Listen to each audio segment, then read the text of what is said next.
Welcome to VMK astro numerology channel. సింహరాశి వారికి గోచారంలో గురుగ్రహము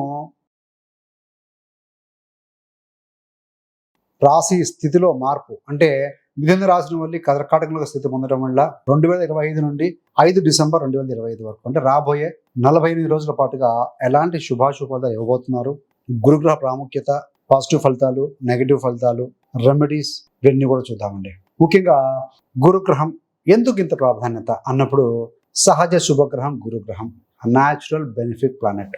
సింహరాశికి అధిపతి రవి, రవికి పరమమిత్రుడు గురుడు కూడా. సింహరాశి వారికి పంచమ అష్టమాధిపతి గురుగ్రహం. ఈ యొక్క గురుగ్రహం ఇంతకాలం లాభంలో మిథునంలో ఉన్నారు. ప్రతి రాశిలో కూడా ఒక సంవత్సరం పాటుగా ఉంటారు గురుగ్రహం. కానీ అతిచారంలో ఆయన 48 రోజుల పాటుగా ముందుకు వెళ్ళి మళ్ళీ డిసెంబర్ 5 నుంచి మళ్ళీ మిథునంలోకి వస్తారండి. గురుడికి కర్కాటకం అనేది 12 రాశులలో కూడా ముఖ్యంగా ఏంటంటే ఇది బలమైన స్థానం అని చెప్తూ ఉంటాం. సో జలరాశిలోకి వస్తాడు. యాక్చువల్గా 5 డిగ్రీల మీద గురుడు బలవంతుడు. ఇది ఒక ట్రైలర్ లాంటిది రాబోయే రోజులకి. కాబట్టి సో ఇప్పుడు ఎలా ఉంటుంది, ఎలాంటి నిర్ణయాలు తీసుకోవాలి, ఏ స్టెప్స్ వేస్తే బాగుంటుందో ఆచితో చెడుగులు వేసిన సమయం ఆసన్నమైంది. ఈ యొక్క గురుగ్రహానికి కోణంలో శని ఉంటారు. గురుడింట మీన రాశిలో శని. గురు 0 degrees వద్ద ఉంటే శని 1-2 డిగ్రీల వద్ద ఉంటారు. అంటే ఇద్దరికి రమారమి జస్ట్ 2 degrees ఉంటుంది. కాబట్టి సో అతి దగ్గరగా ఉంటే భావించాలి. గురు శని కోణంలో ఉన్న, గురు శని కలిసి ఉన్న ధర్మకర్మంగా యోగంగా భావించాలండి.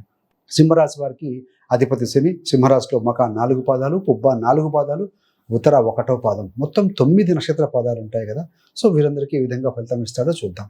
మీకు 12వ స్థానంలోకి వస్తున్నాడు. 12వ స్థానం అంటే ఏంటి? వ్యయభావము, భయస్థానం అంటాం. ఖర్చు, ఇన్వెస్ట్మెంట్, విదేశీయానం, అన్నిటికంటే ముఖ్యంగా ఆధ్యాత్మికత, బలమైన గురుడు కదా ఆధ్యాత్మికత. సో పిల్లల కోసం ఖర్చులు, ఆసుపత్రుల ఖర్చులు, మోక్షం, దానం ఇవన్నీ కూడా ఇండికేట్ చేస్తూ ఉంటాయండి. ఈ యొక్క గురుగ్రహము 12వ స్థానంలో ఉండడం వల్ల విదేశీ లాభాలు ఉంటాయి, కానీ ఖర్చులు కూడా అధికంగా ఉంటాయండి. 12లో ఉన్న గురుడు యొక్క 5వ దృష్టి చేత 4వ స్థానాన్ని, ఆయన 7వ దృష్టి చేత 6వ స్థానాన్ని, అదేవిధంగా 9వ దృష్టి చేత 8వ స్థానాన్ని, అంటే 12లో ఉండి 4, 6, 8 చూస్తూ ఉన్నారు.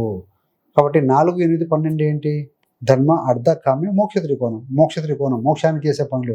అంటే ఈసారి మీకు ఆధ్యాత్మికత ఎందుకు బాగా ఆసక్తి పెరుగుతుంది, రీసెర్చ్ వరల్డ్లో వెళ్తారు, స్పిరిచువాలిటీ మీద బాగా ఫోకస్ చేస్తారు అని చెప్పవచ్చండి. అదేవిధంగా ఖర్చులు కూడా పెరుగుతాయి. ఆ 5వ స్థానం దృష్టితో 4వ స్థానాన్ని చూస్తాడు. అంటే 4వ స్థానం అంటే ఏంటి? ఇల్లు, వాహనము, ప్రాపర్టీ, ఫ్యామిలీ హ్యాపీనెస్, కుటుంబ సంతోషం. అదేవిధంగా ఈ యొక్క 6వ స్థానం మీద దృష్టి పెడుతూ ఉన్నారు కదా. శత్రువులు, పోటీతత్వము, అదేవిధంగా ఆరోగ్యము, శత్రు రుణ రోగ బాధ ఉంటాం కదా, ఆ విషయాలు ఎందుకు కూడా ఎక్కువ విషయాలు ట్రిగ్గర్ అవుతాయి. గురుడు ఉన్న స్థానం కంటే కూడా దృష్టి చేత మంచి పాజిటివ్ ఫలితాలు ఇస్తారండి.